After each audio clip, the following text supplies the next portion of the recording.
Hey everybody, this is Bernhard Hollinger. Welcome back to another video. I haven't done one in quite a while, and as I'm preparing for a new set, I thought it would be so cool to make another video and to show my current setup that I'm having for my live shows. And I'm excited to be back. I haven't done a video in a while, so also because I was traveling in Japan, and I was happy to be there for 3 months, and I also played some shows. And what you're seeing now here, this is my light controller that I built for Japan, something lightweight and small to take on the plane. And in Japan I only had the Microcosm and the Octatrack with me, as well as a bass guitar which I got in Japan. And so I was really fine-tuning this setup of the Microcosm and the Octatrack, and I think this is plenty. This is more than enough to create a lot of good things, or at least things that I really enjoyed. And at one moment I really felt like I would like to get the resonator back. At first, that's the Wingie, the Mark II. I got it already quite a while, and I combine it with the Coco Quantus, or also combine it with the Microcosm. But I thought also that this is cool to have, just to manipulate a little bit more what I'm doing here, the layers and whatever I send. So the setup is the following.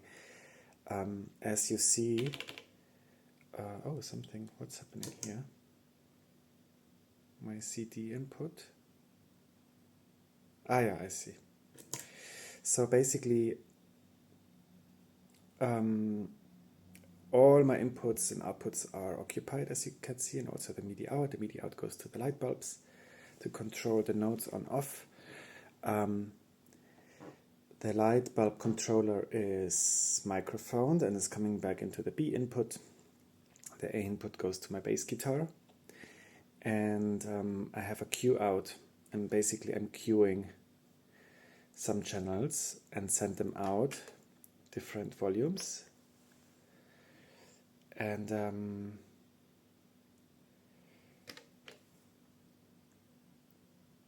you can also see that here, a little bit here. And basically the Q out goes into my resonator and then into the Microcosm, and it's coming back into my C and D inputs. So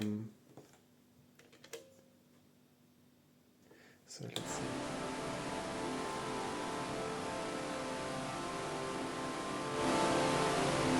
This is crazy. Something is coming into my input. Because the notes had a very long decay here. So I can basically manipulate whatever I send out into my resonator. I can play notes, I can create chordal shapes, resonances, also in different octaves, and that goes into the Microcosm. I really love the way you can build up textures in combination together. So here in the Microcosm, for now I'm using the micro loop mosaic pattern, mosaic setting. It's one of my favorite settings. I got this pedal especially to create textures for more ambient improvisations. And mosaic has been turning out to be the one, but also I like the haze. And the more I play with it in the last years, the more I actually started to improvise, and also the sequencer is great, the ARP is great. When I play with bands or want to go more into a free improv vibe, something that's a little bit more interactive and disruptive, I'm also going to go for blocks and interrupt. Especially always the last settings are the more harsher ones, Like sometimes they add bit crushers or envelopes. That's really cool. And yeah, I also started actually like looping stuff on the go, and then just, you know, fading in the loop or playing with that a little bit.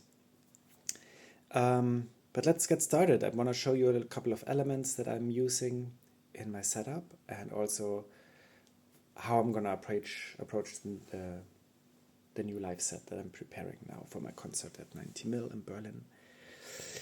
And yeah, I felt like I wanted to do something very calm and very Jan Jelinek inspired also, and Andrew Palmer with his guitar, Andrew Peckler, sorry. And yeah, in Japan I also saw a couple of artists like Kari Takemoto, as well as Michael Scott Dawson from Canada. And I felt I really wanted to, yeah, get a little bit more into that slow, very slow vibe. And I wanted to also use, like, okay, here we go, I'm going to show you. Yeah, my setup here is the following. Exactly, I have like a couple of like loops with field recordings. Like here I recorded some bamboo in Japan, as well as like some vinyl cracking, and I created this loop.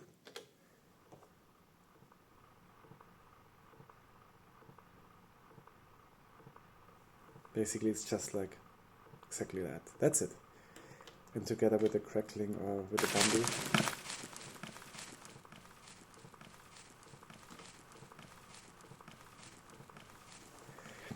What I did here is like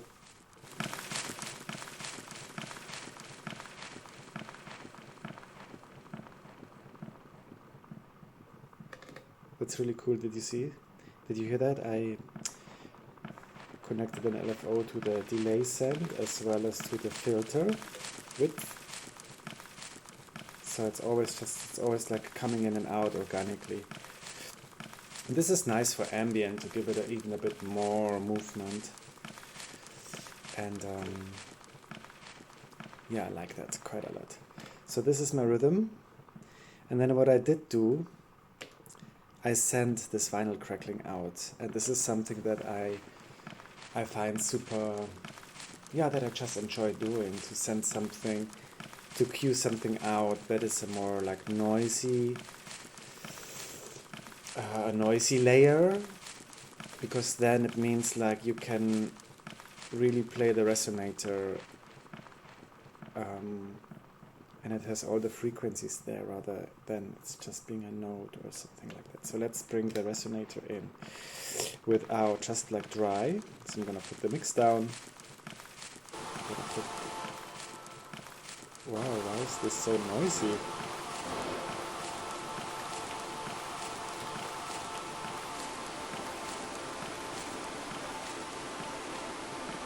This is crazy. Why are you like this?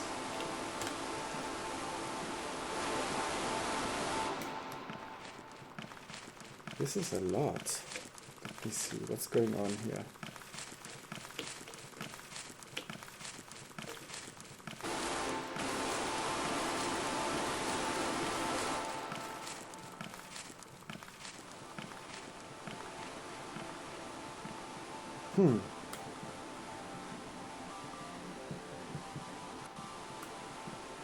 This is weird. Where does this come from?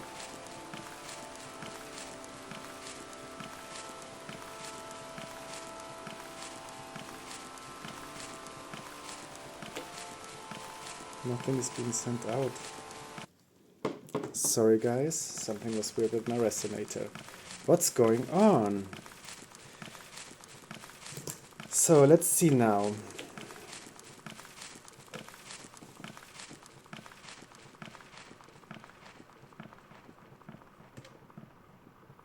Here we go. See, that's what I'm talking about. So, I'm getting a little bit of signal in.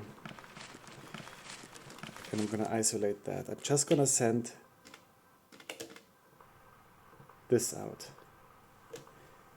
And now I can fade in the decay of the resonated notes, and I can make them longer.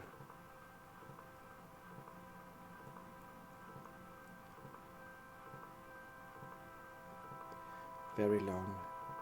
And here's basically the mixer if I want to have the original signal or resonances only. So this is gonna be just effect. So I'm gonna put the mix up all the way. Here I can amplify that signal a bit more, how strong I wanna have it, which is kinda cool.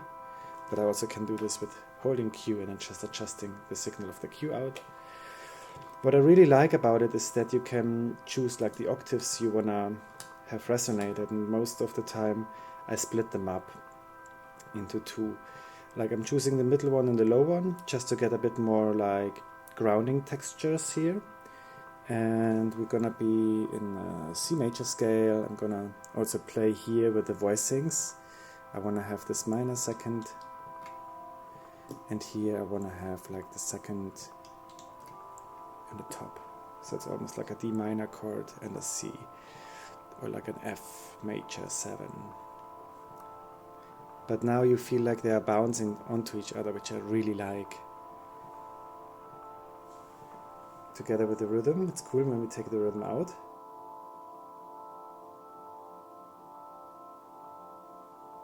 It's so cute. Love it. It's something very organ-like. So now what I'm choosing here is, as I said, I have the mosaic setting. And normally I'm using the third one, which also plays the octave above, which is really cute. I can show you.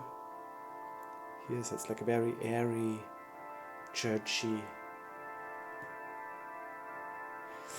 But like for that setup, I'm actually choosing the second one because I want to have it fill more the bottom end. So the second one is the octave down.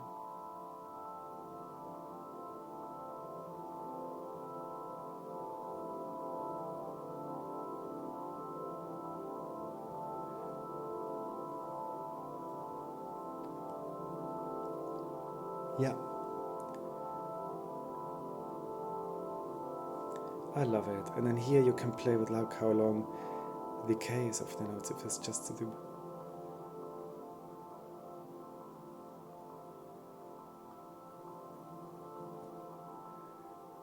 I love this. This is so cool.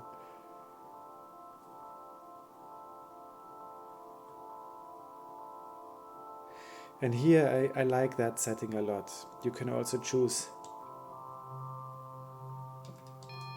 the glass, what is really fun.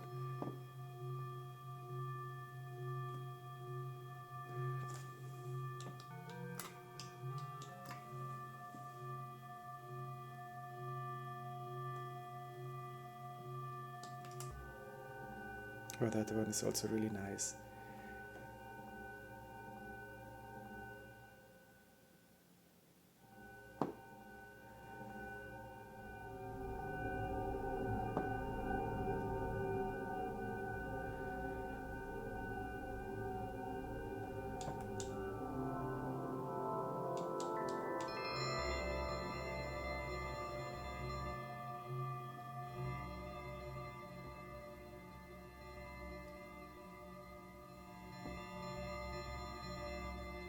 Wow, spacey. This is weird. Why is nothing coming here?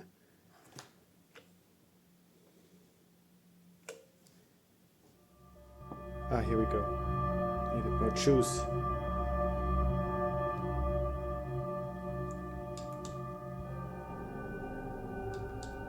I like this a lot. More like an organ vibe. So let's bring back this. Exactly here I have a little bit. This is my subdivision, so it's a bit more fast. activity, filters all the way up, repeats. I want to have it like a tail and to wash it away in a little bit of space.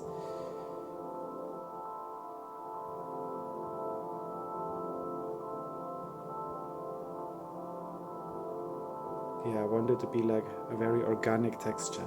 Let's bring in the groove again.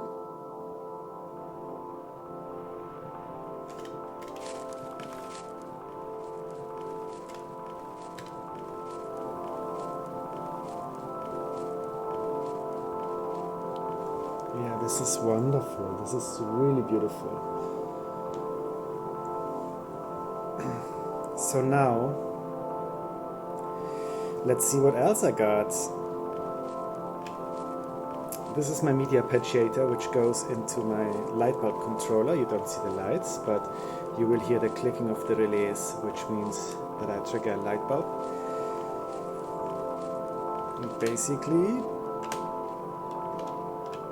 this sound gets into my 6th track. Here we go.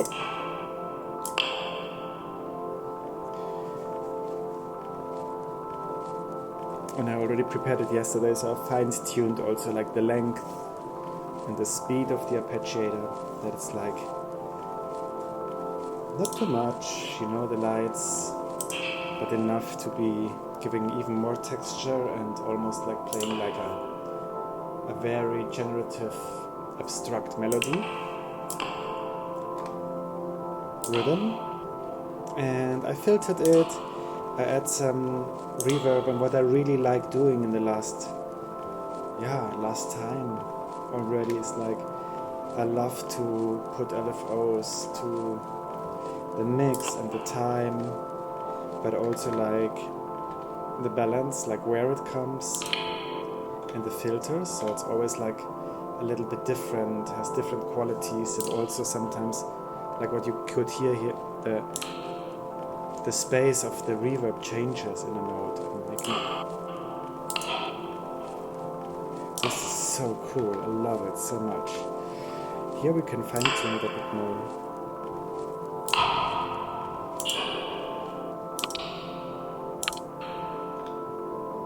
It's not too hectic.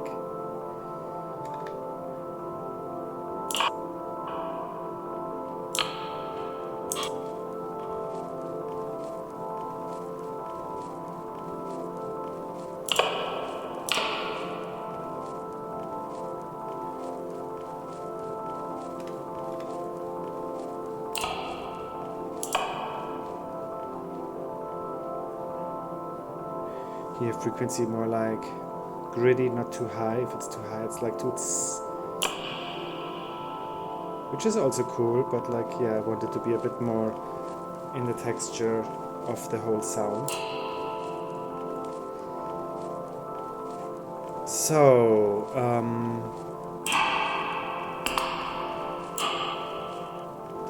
it's beautiful. It's also very spacey where it comes from. Can be even more.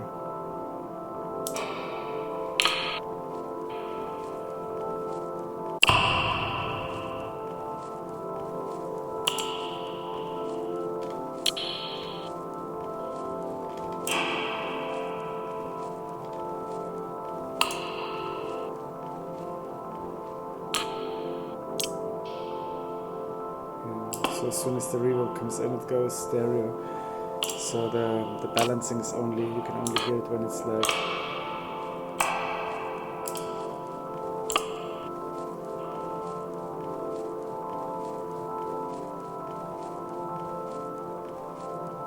that. Oh, this is beautiful actually. Not so much mix even.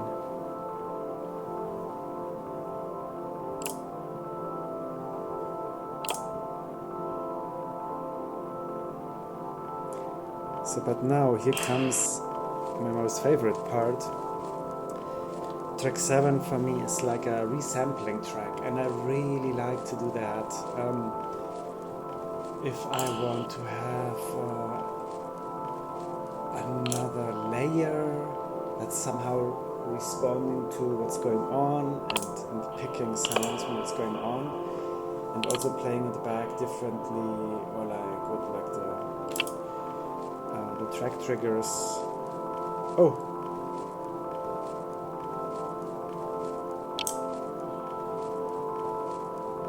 what did I just do there? Okay, hold on a second. This was very crucial. Okay. Here we go again. Sorry for that. So we have the lights. Gonna trigger the arpeggiator again. Here we go.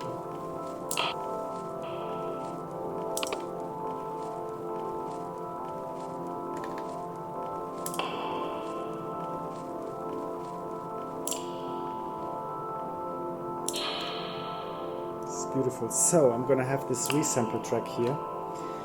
So basically you can set it up here, you know, in like the resample menu, like function, and then you press one of these. So this one samples track 5. Track 5 is like my whole cue chain, which is really cool because you can choose basically what sounds you want to come out, how you want to have them processed, and then it basically picks this track here. And then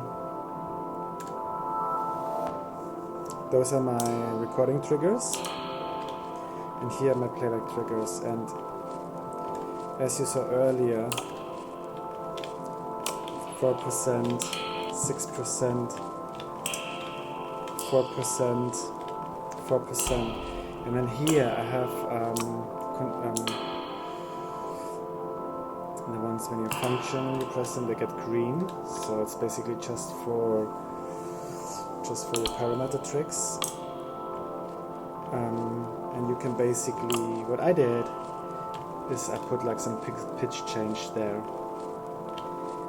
And they also have, oh no, they don't have a trick condition. Okay. Ah yeah, this one. Only when that one goes, this one also goes. And this one just goes always. So this is really cool because like the way it's being played back, it's very organic, and you hear some pitch changes there, so it's also sounding like it's playing like a little melody there. And the nicest thing, what I really like to do, it's very Jan Jelinek and Ulla inspired. I locked some LFOs, so basically that they kind of fade in and like abruptly end. And sometimes also with different spaces and also from different directions. So when you hear closely,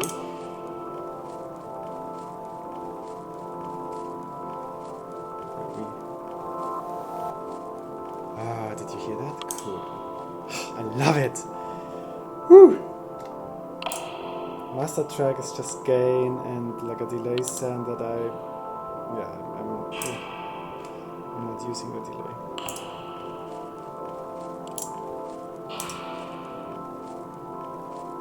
But sometimes what I really like to do is lock it and then basically create rhythms.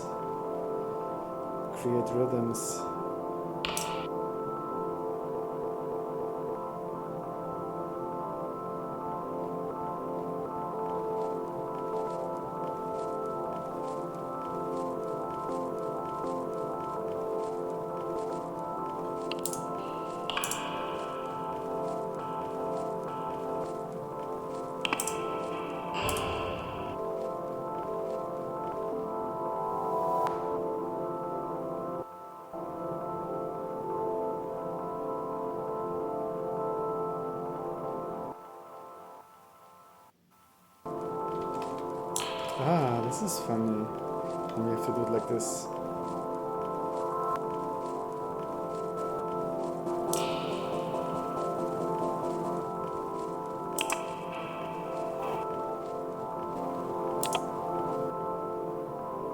Yeah, you can play around with that. That's really cool.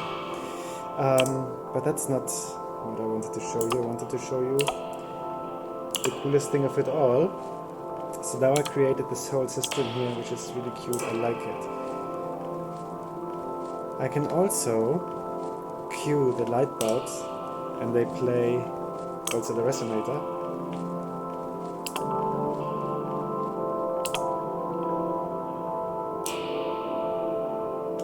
It's really nice.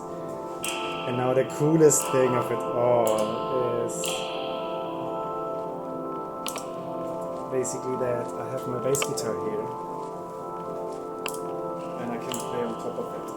And this is something that I'm really excited because I'm a bass player that somehow got sucked into the whole Octatrack universe and then explored a lot and built some light controllers and whatsoever, but I love playing the bass, you know, so cool to bring the bass back in, and it's really beautiful to do it in such a context because it's also like not really a traditional way.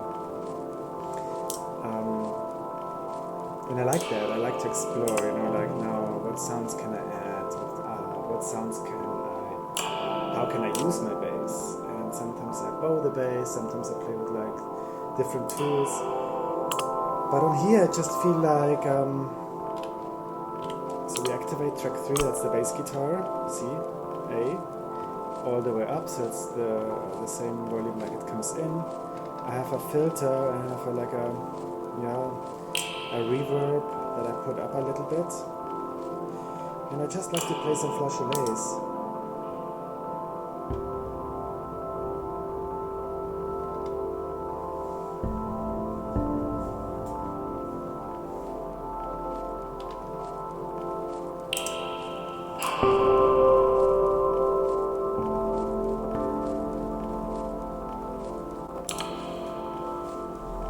This is something I really like, you know, like to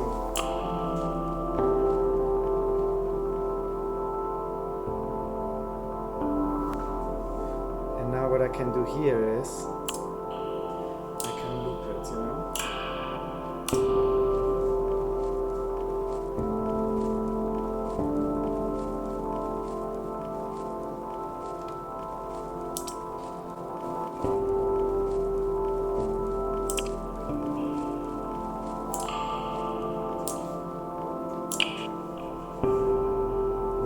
It.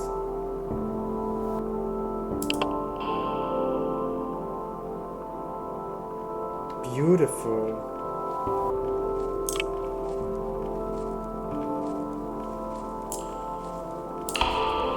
Now also what I like is to give some bass notes to it because we have had this. It's a bit too loud.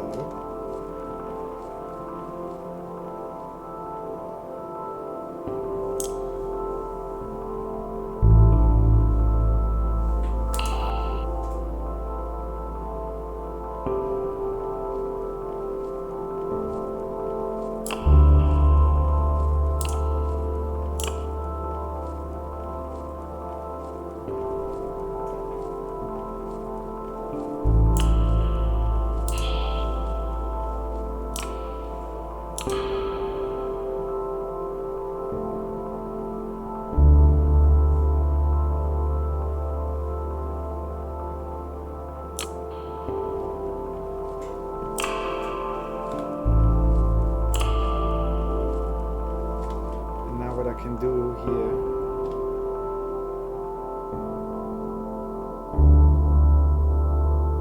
You know, I can start playing the set, just rearranging the elements, play with this one here.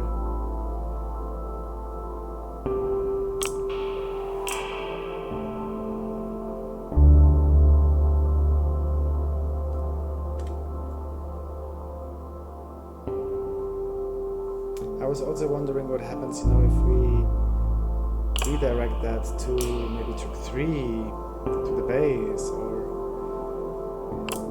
to that one. Let's see.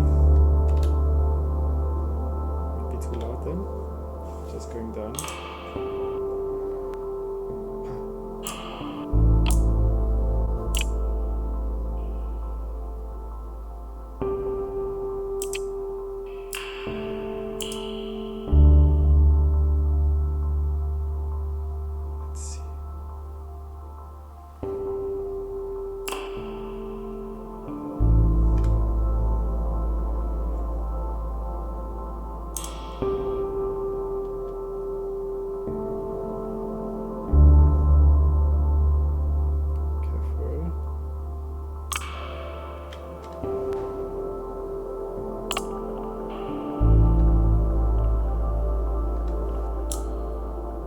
Yes. I like it really a lot. Like very, very dreamy. Something to lose yourself in together with the light bulbs. So